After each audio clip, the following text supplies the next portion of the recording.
Hey everyone!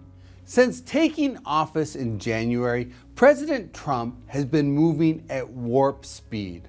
So far, in less than 5 months, he's issued 161 executive orders. To put that in perspective, President Trump issued a total of 220 executive orders in his entire 4-year first term in office. And the policy that has created the most uncertainty and financial market volatility, of course, are the tariffs. Since the Liberation Day tariffs were announced in April, there's been a lot of speculation that the tariffs would increase inflation and slow the US economy. There's also been a lot of discussion about how the uncertainty created by the tariffs could slow the employment market. And in the last couple weeks, we've gotten both the May employment numbers and the inflation metrics. Many economists expected to see a slowdown in hiring and an uptick in inflation, but these haven't materialized yet. A lot of people are wondering about the disconnect.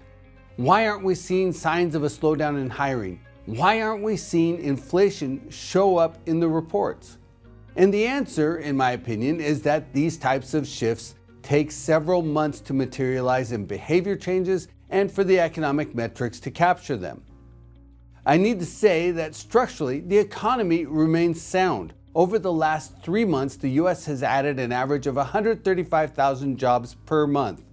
The unemployment rate has been 4.2% for 3 months straight. Retail sales have continued to grow at a modest pace, and headline inflation has been pretty stable at about 2.4% over the last 3 months. But that data is all backward looking, and while the Trump administration has been moving very quickly, it takes time for these changes to work their way through the system. With regard to inflation specifically, we have to remember that many companies front-loaded their orders to bring as much inventory into the country as they could before the tariffs went into effect. Companies stacked their warehouses with products with pre-tariff pricing so they wouldn't have to pass the tariffs on to their customers, at least not right away. But if the tariffs remain in place, and I have to remind everyone that the tariff policies could change at any time, but if they remain in place, the higher prices will likely begin to slowly enter the market. If you look at the headline numbers, inflation barely moved. And even when you drill down under the surface, the month-over-month change in prices are minimal. The price of energy and apparel actually went down a little bit in May compared to April. At the same time, the cost of food, shelter, and medical care went up a little bit. But you have to dig really deep to find a smoking gun sign of inflation. Since April, the cost of audio equipment has gone up by about 10%. And last month, the cost of major appliances increased by 4.3%. But the inflationary impact of the tariffs for most things have yet to materialize. Last month, Walmart's CFO said that consumers would start to see prices begin to reflect the new tariffs in late May or June. So we're not really seeing the impact on the May inflation report. And even the June report, which will be released in July, may not fully reflect the impact of tariffs. It'll take time for the true effects to materialize, and that's why the Federal Reserve is holding rates flat. So far, all the metrics look fine, but the risks are still out there.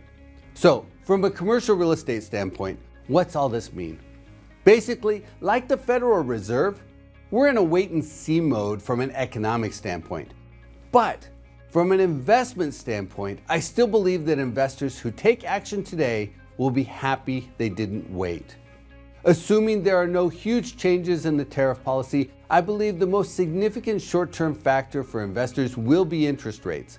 And I only see 2 things that could cause rates to fall: a short-term flight to safety from stocks into bonds due to a significant economic shock, or a full-fledged recession while inflation is still low.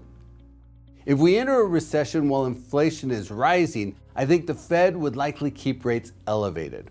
So as a result, both buyers and sellers who are serious about taking action may be well served to act sooner rather than later.